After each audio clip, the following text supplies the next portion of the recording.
নমস্কাৰ মই আশুতোষ শৰ্মা আপোনালোকক সবকে স্বাগতম জনালো আজি আমি ৰাতিপুৱা আহি পাটায়া পালোহি আৰু হোটেলত চেক ইন কৰিলো আৰু হোটেলত চেক ইন কৰাৰ পিছত গা পা ধুই অলপ সময় ৰুমতে ৰেষ্ট লৈ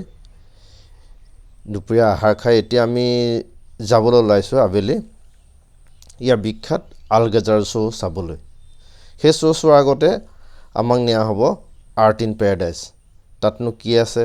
সেই শ্ব'বিলাক কেনেধৰণে হয় সকলোবিলাক আপোনালোকক দেখাম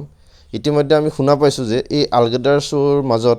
এটা বিখ্যাত ৰহস্য সোমাই আছে সেই কিনো ৰহস্য আছে আমি শ্ব' চোৱাৰ পাছতে গম পাম আৰু আপোনালোকক দেখাম গতিকে বলক গৈ থাকো কেনেধৰণে হয় চাম আৰু ইয়াৰ লগতে আপোনালোকক এটা ৰিকুৱেষ্ট কৰিছো আমাৰ চেনেলটো যাতে আপোনালোকে সাবস্ক্ৰাইব কৰে যাতে আমি নতুন নতুন ভিডিঅ' আপলোড কৰাৰ লগে লগে আপোনালোকৰ ওচৰত পায় বলক গৈ থাকো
Ladies and gentlemen, that concludes our show for this evening. We wish to thank you for your patronage and hope that you enjoyed our presentation as much as we enjoyed bringing it to you. ইতিমধ্যে আপোনালোকে আমাৰ লগতে আলকাজাৰ show' চালে দেখি নিশ্চয় ভাল লাগিলে তাত কিমান ধুনীয়া ধুনীয়া সুন্দৰীবিলাকে নৃত্য কৰিলে খুব হেভি কষ্টিউম পিন্ধিছে তেওঁলোকে ল'ৰাবিলাকো খুব ধুনীয়া ধুনীয়া কিন্তু মই আপোনালোকক আৰম্ভণিতে কৈছিলোঁ যে ইয়াৰ মাজত এটা ডাঙৰ ৰহস্য সোমাই আছে সেই ৰহস্যটো কি গম পালেনে এই যে সুন্দৰীসকল দেখিছে ইয়াত কিন্তু এজনীও ছোৱালী নাইবা এটা ল'ৰা নাই এই সকলো তৃতীয় লিংগ ইয়াত থাইলেণ্ডত তেওঁলোকক কয় লেডি বয় বুলি চাওকচোন তেওঁলোকে নিজকে কেনেকৈ সজাই পৰাই তুলিছে আৰু থাইলেণ্ড গভৰ্ণমেণ্টে এই তৃতীয় লিংগৰ ব্যক্তিসকলক স্বীকৃতি দিছে তেওঁলোকক বেলেগ বেলেগ কৰ্মসংস্থান দিছে এনেধৰণে তেওঁলোকে জীৱন নিৰ্বাহ কৰিব পাৰে বাবে ওকে আজিলৈ ইমানে থ্যাংক ইউ নমস্কাৰ